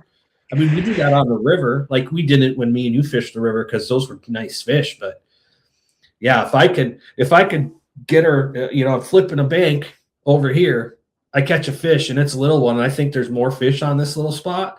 I'm going to go off this side of the boat and maybe even to the back of the boat and give her a little more of a toss. Give her a little toss. Yeah. Like let the current help you out there. Yeah. Yeah. Especially just with the pheromone. Pheromone's not going to travel upstream very good. No, it's not. But yeah, I mean, I'm sure that it does happen though. You know, I can't imagine it doesn't. Forward-facing. I'll be right back. I'm going to take a pee break really quick. All right. Well, how about this? We're just going to take a little break, and you're going to edit out the dead space. All right, we're back from break. So we talked about all the cheating, unintentional, possibly intentional, you know, different levels of cheating, and let's go to how is that impacting the sport? Where is bass fishing going with that? I mean, you know, on a personal level, I think I mentioned this early on, like it's made it a little less fun for me. Yeah. And you know, you look at it just taints the sport overall. And I think it's driving some people away. You know, I don't know if you guys are in tune with it as far as, you know, the viewership goes on the national trails and stuff like that. I mean, is it up? Is it down? I mean, what do you guys see since you're kind of more in the industry than I am? It's definitely down here. I mean, we've talked about that before. Well, so you asked about viewership, right? Mm-hmm. There's a lot of people saying there's more people watching than ever. That may be true. You know, the fishing industry is very unique, and you can have a lot of people watch, and they're very casual anglers. You can have very few watch, but a lot of them are really serious. Mm-hmm. The thing that we always fight with is most guys that are very active in the sport, they're working, because how else do you afford to do it? Your Wednesday, Thursdays, Fridays. And then most of the year you're fishing. Yeah. The Saturdays and Sundays when they finish up the tournament. So it's hard. It's just like golf, golf's the same way. Am I golfing on Saturday morning or am I watching, the PGA Tour? Yep. Yeah. Most, the guys that are serious about it are going to be golfing. So I don't know if you can ever say that how many people are truly watching is ever a really good gauge. I think we probably have more people watching than ever just because it's easier to watch. Yeah. Right? It's easier to watch. Exactly. But there's also way more to watch. Yeah. There's more coverage of all the events at every level than there used to be. You've got anglers fishing stuff, putting it up on their own social media that you can go watch if you're a fan of, whoever. They might have the little thing in their boat and live stream it right to their website, their Facebook page. I don't know how that stuff works. I don't know. But, at some point you're going to, you may have a lot of viewership, but you're spreading it out and maybe it looks bad on paper. So I don't know if you can look. The point is, I don't know if you can look at any number about whether it's up, whether it's down when it comes to viewership and really glean what that means. Yeah. I think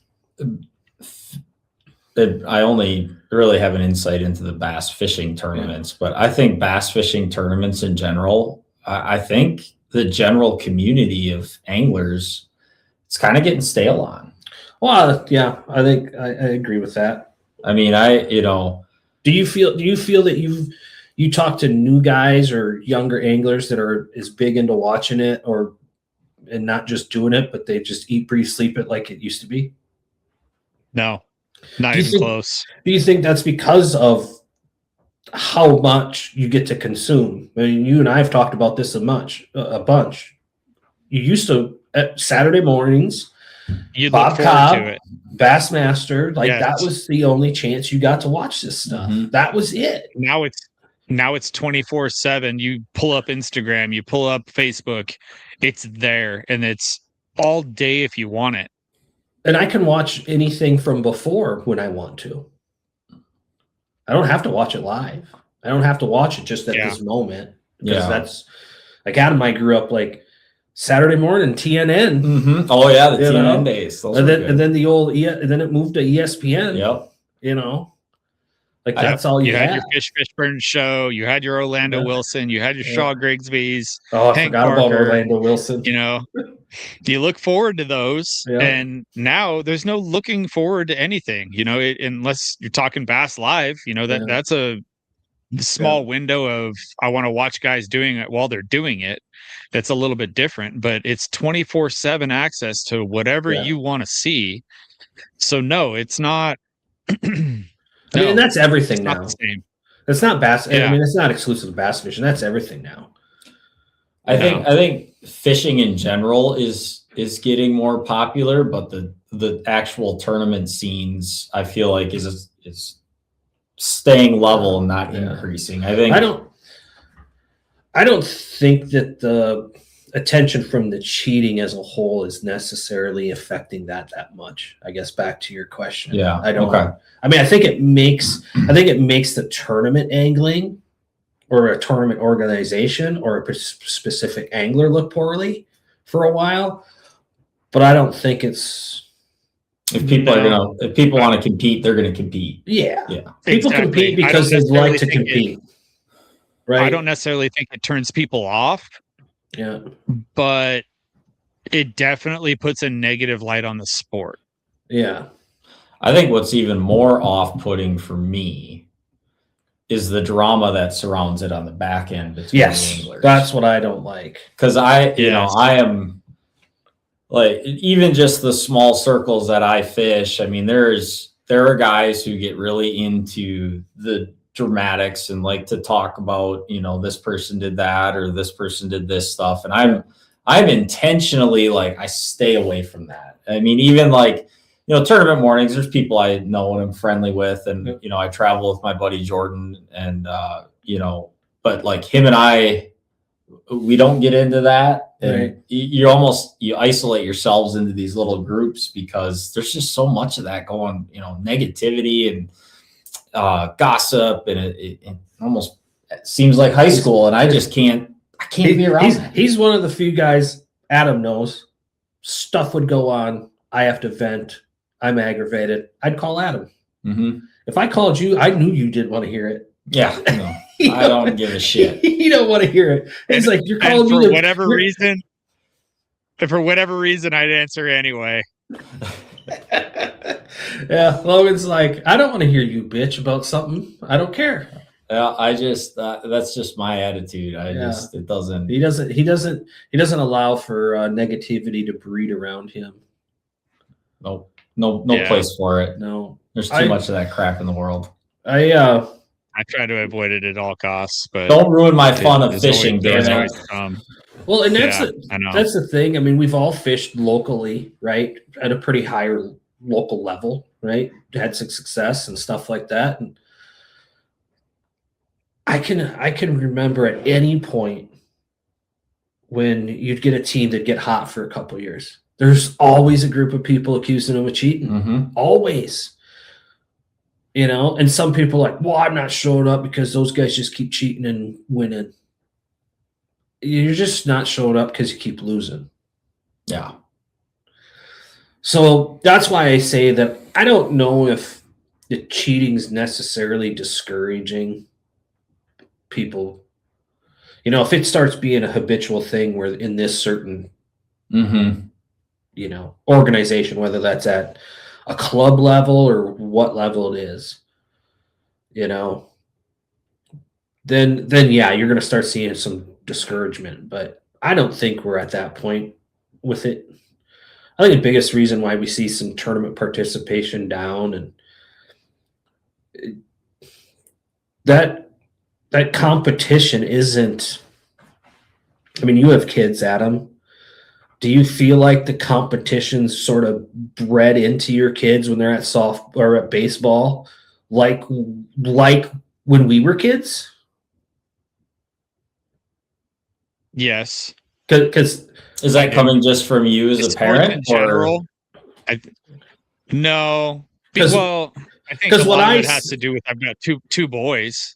Yeah. It's just natural competition with two boys. You know, they want to win. Yeah. And it's not just in sports. They compete with each other. It's the same thing with my brother and I. It was always some kind of competition. Everything was a competition. If we were building cars in the living room and racing them down the hallway, it's whose car was faster. You know what I mean? Yeah. Like there's just natural competition between two boys. And I see that with them, and it's going to be that way in fishing. Yeah. I don't see that from a lot of the kids nowadays. Like, really, they'll be pushing to do as good as they can do, but they're real easy to just be like, well, that person's better than me. Like, I just don't see the same fire, you know. So I think some of that is what's deterring some of the tournament participation because I don't feel like as many people just like the competition for the competition. See, maybe that has something to do with parenting as well, because going back to the baseball with the kids, Colin, my oldest, all he wanted to do this last fall ball season was pitch. He wanted to pitch so bad. And we had 3 or 4 kids, you know, on our team that were better pitchers than him. And I had to throw them in the rotation because they could actually throw strikes. Yeah. And we worked so damn hard every single day, you know, 40, 50 pitches, because I wasn't going to wreck his arm. Right. But I had a net behind me, and I'd have him throw me 40, 50, 60 pitches a night until he was consistent. And toward the end of the season, he was pitching in the games because he worked his ass off. And at the end of the season, I'm like, was it worth it? And he's like, yeah, it was worth it, because he got to pitch in 2 or 3 games. Yeah. And, you know, I don't know that all parents these days are willing to put into the work to do that. Yeah. To give them that kind of drive. And maybe because you're talking about how old are your kids? 7, 5, and 4. Right. So maybe the kids that I'm talking about, I'm seeing, you know, they're 16 to 22. Yeah. You know, so it could just be a generational thing. It could be a generational. We've been talking about this lately at Trap League. We talk about how we give out so many trophies for different divisions, high shooter, this, that, and it's all about giving out more trophies so that as many people get trophies as possible. And I look around the room and see all these people that are, most of them now are between the ages 30 and 40. So they sort of grew up with that everybody gets a trophy, that participation award. If it doesn't mean something, if it's not high shooter of league, Division I high shooter, Division I, like you start breaking stuff down and doing Division 1B and you get a trophy for it, they're like, that's a consolation prize. Yeah. I wasn't good enough to be in 1A. I don't want that, I think there's definitely some what the kids grow up with, right? The kids that grew up with everybody gets a medal at the end of the game, then we don't keep score. They don't give a shit about a medal because they've been getting free medals for their whole life. Exactly. They didn't have to work for it. They'd have to work for it. So therefore, in the future, when they do get passionate about something, the medal doesn't mean as much. Getting that type of reward doesn't matter to them as much. It's not everybody, right? There's always those kids that just have that, piss and vinegar in them that makes them want to be better. But so maybe it isn't the parenting. Maybe it's just the generational. Everybody gets a medal deal. That mentality. I'd throw a little society into that. Well, right, yeah. Yeah. Because I feel like we definitely are coming we're coming back around to that. If you want to be exceptional, you got to work exceptionally hard, right? Mm-hmm.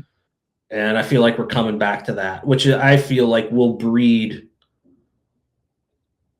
I enjoy competition because every week I'm going to go bass fishing or I'm going to play Wednesday night basketball at my former high school. I'm just going to go and it's always going to be competition because I just play basketball. I don't. Oh, no. At this point, I'd break He's my not leg. tall enough to play basketball. I can't shoot good either, so. I was good. I was going to say that was I didn't know that was. I was good when I was in 8th grade because I was the same height I am now. I just post up in the paint. 7th grader that's 5'9", you could post up in the paint. Giant. Yeah. I was giant among kids. Ain't grown an inch.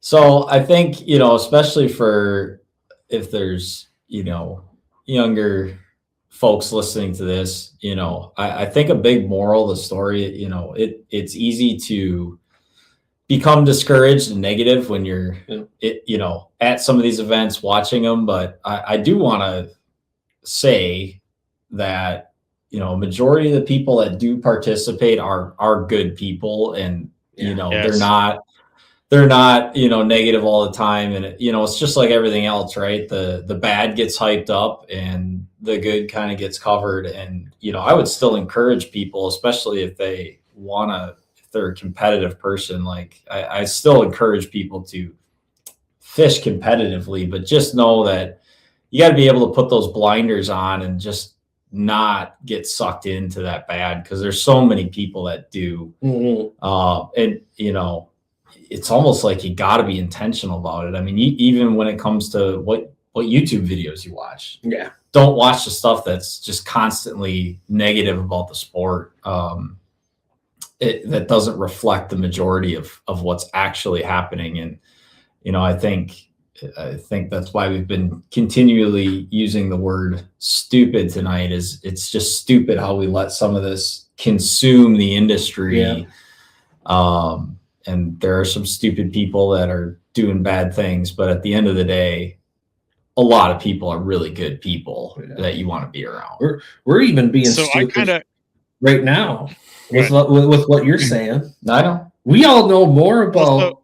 We all know more about Hank Cherry's grub debacle or drama than we know about how he actually won or where he won or what else. Right. Yeah, we don't even know the spot he won on. It was just the bait. Yeah, I don't even know how much he weighed in. I didn't know that he won until I seen this stuff, to be honest with you. Right. So where I was going to go with the positivity of it is I kind of relate it to NBA basketball. I will not watch NBA basketball anymore, mainly because they have changed rules and it's a completely different sport than what I grew up watching. Bass fishing is not. Right. It's the same sport. It's the same exact sport. We are not so far away from what it used to be to where it can't be what it was 20 years ago. It's not going to take much to bring it back to what it was. No. You know, we're not so far removed from that to where there's no turning back. So I don't know exactly what it is that's taken us to this point where numbers are down and it's the constant negativity being brought up, but we're fishing the same sport. We're fishing for the same fish, you know? Yeah, absolutely. I know up there by you're seeing a lot less tournament participation, right? I've seen participation go up and down here 4 or 5 times since I started. Yeah, I've seen it happen. And I'll be honest with you, more times than not, what really, really causes it is the financial commitment versus going out and catching fish. Yeah. And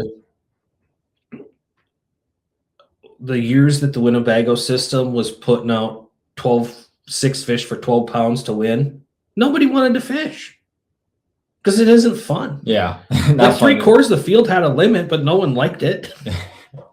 You know, no one liked it at all. Yeah. Yeah. It's like Shauna Lake now. You know, Shauna Lake used to get 6 fish for 24 pounds, and now you're lucky if you get 5 fish for 12. Yep. You know, I'm the weirdo in that. I'm the weirdo in that whole equation that I like a grind. There's a reason I brought it up a million times to Kurt. There's a reason I like going to meet because I feel like I can win at meet if I just find the right thing. You know, it's a grind every single time you go out there. And if I know it's going to be a tough tournament, I've got a real shot at winning. Yeah, because I know somebody's not going to pull up on one spot and bang 25 pounds and win it. Yeah, I think that's the other thing too, that, you know, in fishing, we talk about a lot of stuff and, you know, they're talking about cheating and this and that. At the end of the day, it's just when it's your time, it's your time. Yeah. You're going to win. And there's nothing, when it's not your time, there's nothing you can do to try to win. I think that's what leads to that cheating, is that people try to, like, I know on a day in, day out, I'm better than these guys. And then I got to do this to prove it. Yep. I think a lot of that's what happens, because you're more than likely, though, to get beat by the guy that has a day of a lifetime. I've seen a lot of tournaments won by guys that had the day of their life. Way more than I think I ever got beat by a cheater. Oh, hell yeah. You know? So, yeah, we talk about, you know, all the cheating's getting talked about a lot and all this stuff. Well, maybe we should just talk more about this guy that came out of nowhere and just won this because everything just clicked for him that day. You know, we don't talk about those guys. Squirrel that found a nut. Yeah. Yep. Squirrel that found a nut and just rode it all the way to the paycheck, you know? I don't see back to what you said, though, about the grind. I don't like the grind. Because one guy... You don't like working for it? No, one guy randomly catches a 4 and wins. So it isn't any different.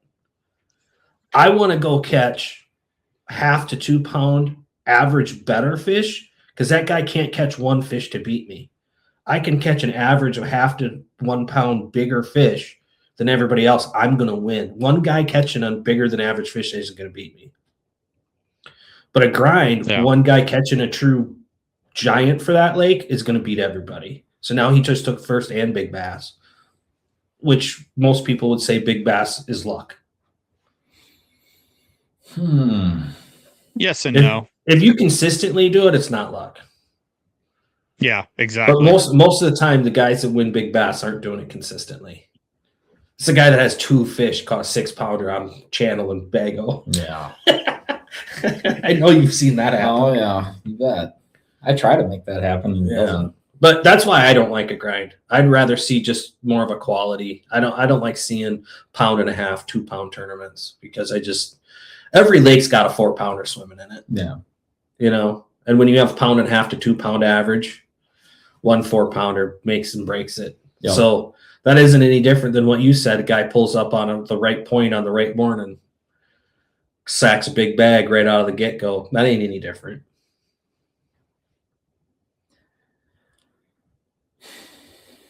He's thinking.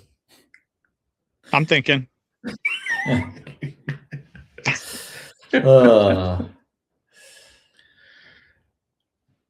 Exhausted his brain. See here, it's we're on such small lakes and the fish get stacked up on certain spots. That's where my brain was going. Yeah. They get stacked up on certain spots where you get a top 5 draw, you got a shot at winning the tournament. Yeah. And if you know that that's not the case, those are the tournaments I really like. Yeah. Like when I reference Mead, that's not the case at Mead. Yeah. It's such a big lake. You're going through 1 and 2 pounders all day. And yes, someone can bang a 5-pounder and win the tournament. Yeah. Absolutely. But over 3 days of competition, they're not going to bang that 5-pounder 3 days in a row. Yeah. You know what I mean? Yeah. Those are the grinds I like, where you're putting 12 pounds together 3 days in a row to win a derby. Yeah. I don't think, though, when you're doing multi-day, I don't think it needs to be 12 pounds. What? If it's a 3-day tournament, it doesn't matter the size of the fish. It's a grind no matter what. Yeah. You have to keep putting up the same numbers. Yeah. You know, where here anymore do you feel like it's a race to those spot to win? I never feel that way. I intentionally, like the circuit I fish, it's based on when you register your boat number. Yeah. I intentionally wait till the end. Yeah. I like being last. I mean, the Winnebago system for the longest time was Boom Bay Heights Canal in the spring. Oh God. And then prior to, like, it sort of got off of that and it was pumpkin seed, race to pumpkin seed. But outside of that, I don't. So I get what you're saying with that. Yeah. If you got that community hole is going to win. I might be stupid, but I do not put a lot of stock in the boat draw ever. Maybe that costs me. It's probably just the way your lakes are set up because it is consistent. Everybody knows tree hole at El Cap in the spring, it's going to be one there, or Boulder Bay. You know, everybody checks. There's such small lakes. You're talking, 2,000 surface acres or whatever. There's only so many spots to check, and everybody finds the same fish. Yeah. And there's 30-pound bags on one spot, and everywhere else you're scratching for 12 to 15, if that. Our smaller lakes can do that in the spring.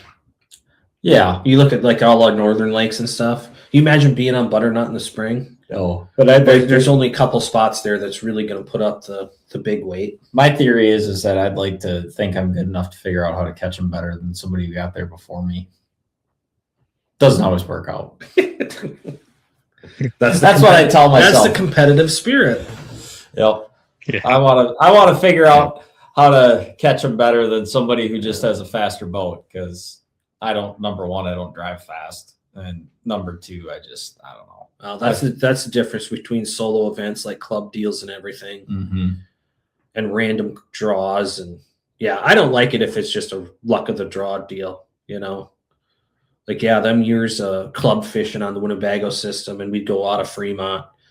Who's got boat number 1? Because they're going to go right to Boom Bay Heights Canal, and they're probably going to win. And 9 times out of 10, that's what happened. Yeah, that's exactly what I'm talking about here. That's how it is. I don't. The time. There was years where the Sturgeon Bay Open was sort of like that with the secret seeders, which are not secrets. I didn't know that. Really? Yeah, I thought they were secret. No, no. But that was it. Like, if you didn't have a good boat draw, you get there and there's 20 other boats sitting there. Odds are one of them were going to have the big bag of the day. That spot sucks. Yeah.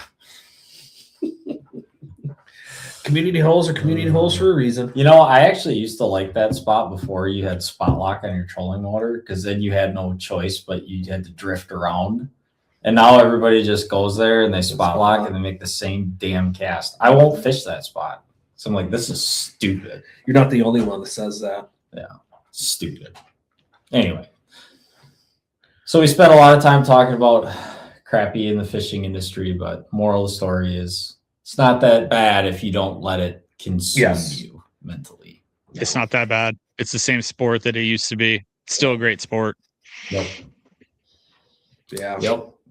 I think ultimately, even though we don't see it in the tournaments right now, I think there's more fishermen than ever fishing. I agree. COVID did that for sure. Yeah. Even with all what we've lost with COVID and then what we've losing out of the boomer generation.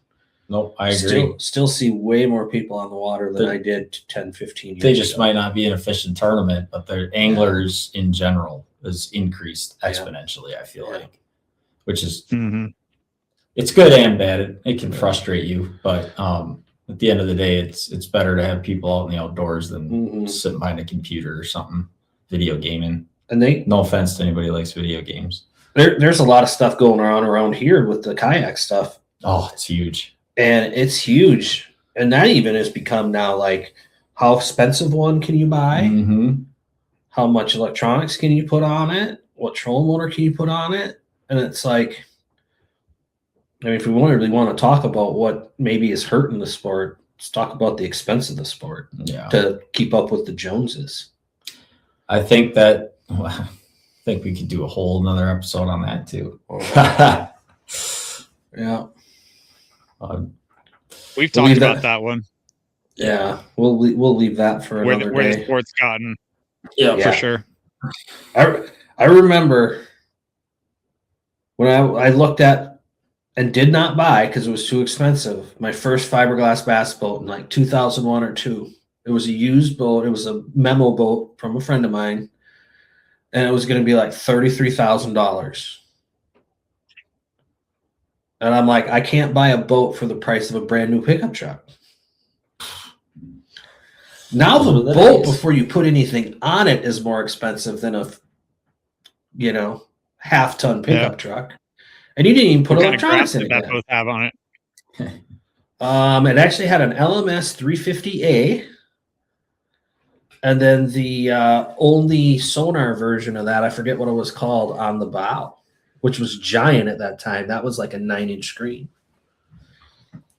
Thing looked like a microwave. I grew up fishing X70As. Yeah, that was the ones. That was the one without GPS, right? It was the X70A. Yeah, it was X70A, black and white, 7-inch screen. Yeah. I'm like, nope, can't do it. Like 30 grand. Nope, can't do it. Can't do it. No. I mean, I grew up in the paper graph era, at the very, very tail end of it. My dad had a paper graph on his boat. Yeah. Wow. Before he put an X70A on it. Yeah, I never had a paper graph. No. Yeah. I've seen some paper off of those graphs though, and the detail you would see versus just the black and white LCD screens were unbelievably better. It was incredible. Yeah. Yeah. No, there's a lot of guys. A lot of the big trophy bass fishermen here, the crawdad guys and stuff, they use the paper graphs religiously. No Lake Master chip. Nope. It's all triangulation. When I started out fishing, man, I didn't have any GPS on my boats. I finally last year I have a box that I always kept in the boat. Had miscellaneous tools and stuff in there and whatnot. I finally took it out of the boat and reorganized it, and I took 4 buoys out of it because I couldn't tell you the last time I used a buoy. Oh, I remember those days. I got 2 orange ones and 2 black ones. Yep.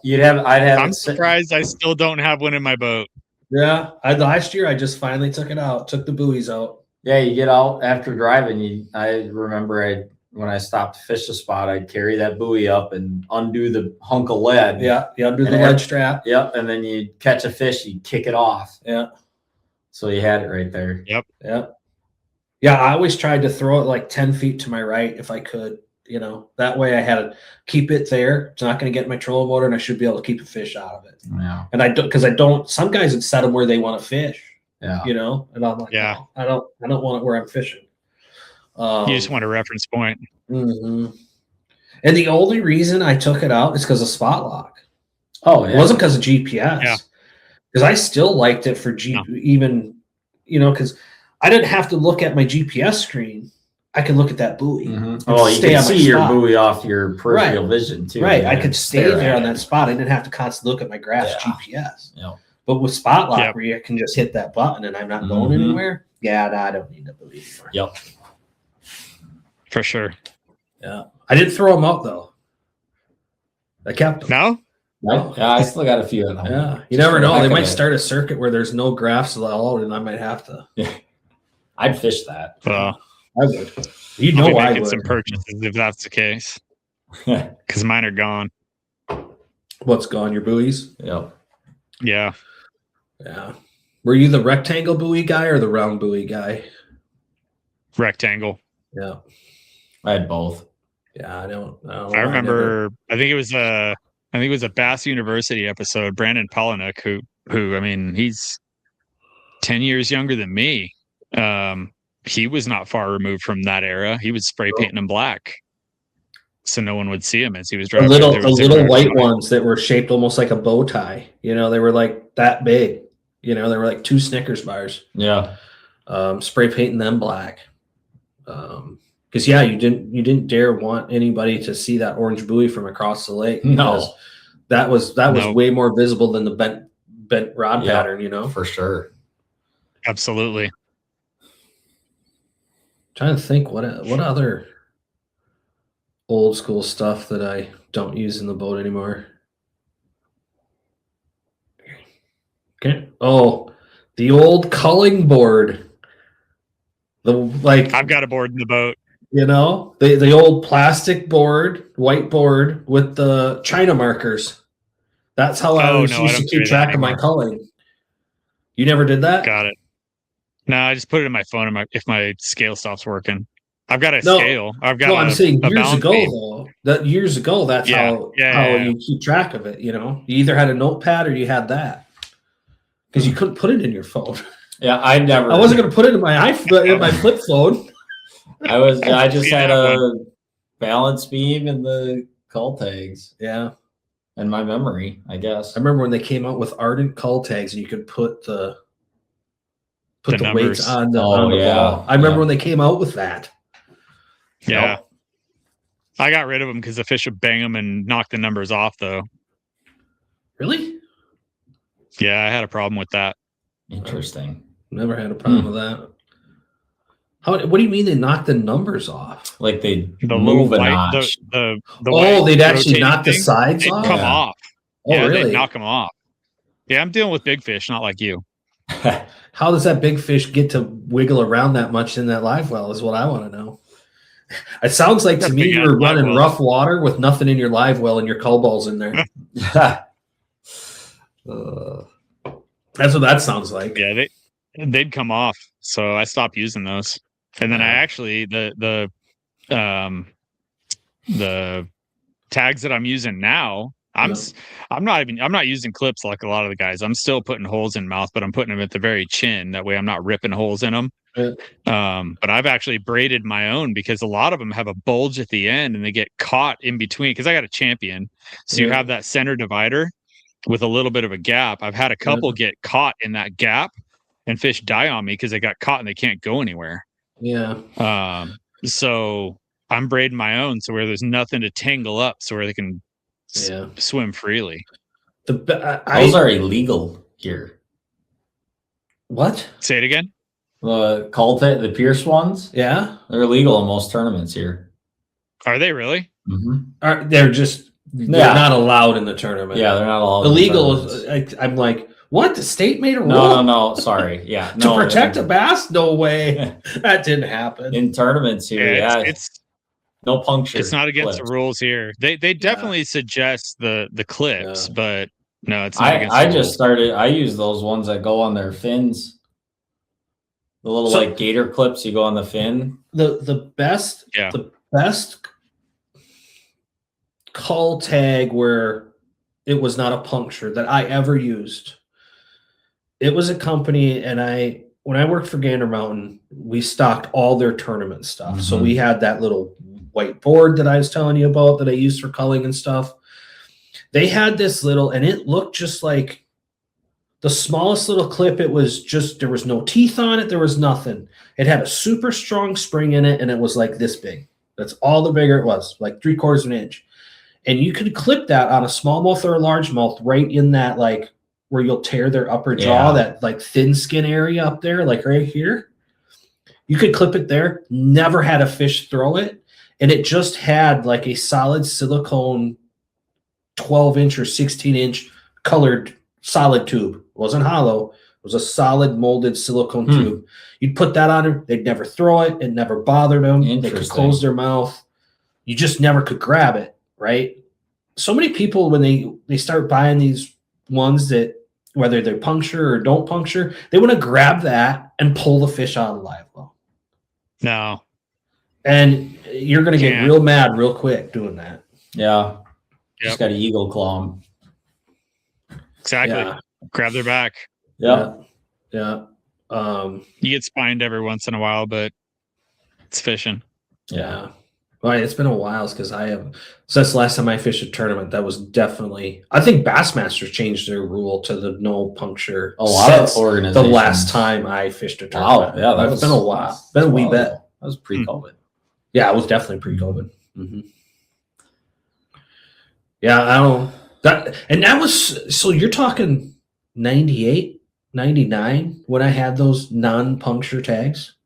Wow. And that's all I used for 5, 6, 7 years until that's impressive. Eventually they rusted. And then I found the company, but they didn't make that tag with that clip anymore. And I was like, what? And you'd think you'd be able to find that clip. And I still, like, I was recently, as a couple of years ago, I looked trying to find that clip. Yeah. Doesn't exist. Can't find nothing like that. All over Amazon, all this. I'm like, how did they make that? Where did it come from? Reached out to the company. Company got bought out by somebody else. They don't know what the original owner did or source did or don't know anything about it. Because I still have that little white marker board around somewhere. That's funny. Yeah. Yep, and it was color coded, so you had your pink ones this and your oranges this, so it was probably the most well put together deal prior to like the Ardent Cull balls or the X Tools system. Did you ever have the X Tools? You? I had the X Tools. I had the Cull 'em right before the X Tools. Yeah, I never had a Cull 'em right. I had the X Tools. I had multiple X Tools that they were always spot on weight wise. Yeah. The only problem I had with them is they go to crap. Yeah. So I almost always had two. Yeah. But they were super accurate too. I never had the X Tools tag is what actually killed a lot of my fish. Yeah. That and the Ardent one, because they'd get caught in that gap. Yeah. But I gotta look this up. I don't know what the X Tools are. The X Tools was the green and blue one. They don't make it anymore. Yeah. It was like the first one where you could, it was waterproof. It was the first mainstream popular, you could program it either for 5 or 6 fish and it would tell you which ones to call. That's interesting. Mm-hmm. So your first fish, you would weigh it, tell it to memorize it, put number 1 on it.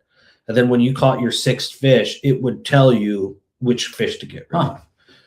The Cull 'em right did that, and the Cull 'em right them. Cull 'em right wouldn't tell you which one to cull, but it would organize all your fish to where you could toggle through and find the small one, leave it on that small one, weigh the new one, and it would take the place of that smallest one. And the Cull 'em right was almost like a BOGO grip. You'd pull this thing on it, and the jaws would open, and once you let that go, like they weren't going anywhere. That's cool. Yeah, no, I never used any of that fancy equipment. Yeah. What do you use now? Oh, I got the fancy Bubba thing now. You got the Bubba one? Yeah. I still got a Rapala. I got a Rapala too. I hate to say it, it is pretty slick. That's what I've heard. The Bubba one's pretty good. I mean, I'm sure the Rapala ones are good too, but I don't know why I got Bubba, but it seemed easier, and it seems just more compact. The last 3 or 4 tournaments I fished, though, I didn't weigh anything. Old school balance beam. Yeah, well, that's how I've always been, and that one ain't getting thrown back. Yeah, that's how I had always been. That one goes in the right side. We're not opening it up for the rest of the day. Yeah, we need to just open it more because things only go in and not out. Yeah. Yep. But I don't know. But I quit with the balance beam thing because it's like I don't like puncture. I've never liked puncturing those fish. I've never liked it. And it's time consuming. That's the other reason I finally went to one of those digital ones that you can do that with. Is just because it was more time consuming. I don't know. I think I've never lost, or took a place by like hundredths of an ounce or anything silly like that. So I'm just like, yep, this one's smaller. And I just run with it. If I'm being that picky in a one dayer around here, you're probably not winning anyway. Yeah. Right? Yeah. Probably not. I'm not messing up a pound. Yeah. Yep. For sure. Because usually around here, and I don't know, is it like this out by you, Adam? But usually around here, you're a lot of times first place, there's a solid pound between you and second. Yeah. Yeah, and then second to fourth is tight. And then fourth to 10th is, yeah. Yeah. I'd say that's how it is here. Mm-hmm. For sure. Yeah. Well, I think we solved all the insanity. Now we're talking about good fun stuff. So all the stupidness. Yeah. We solved the stupidity. All the stupidity. Hey, there's not that much stupidity. We only got 2 hours and 18 minutes of stupidity. That's pretty good. There's like 20 minutes of break time in there too. Yeah. So yeah. But give it another month. We can, this could be a monthly podcast, probably. Unfortunately, we'll find more stupid. Oh yeah, there's always more to find. All right, well, it was good having you back, Logan. Hey, I appreciate it, guys. Thank you for having me. It's always going to be a regular. I appreciate it. It's a good time hanging out with y'all. He actually sounded, when I called him and asked him to be on the podcast, he actually sounded excited. I did. Which is odd for people when I call them and say, hey, come spend time with me. I'm excited. Right? It's fun. Fishing is fun. Never forget that. Fishing is fun. Yes. We'll end it on that. Fishing is fun. Fishing is fun. Don't forget it. We'll see you guys. See you, everybody. See ya. Peace.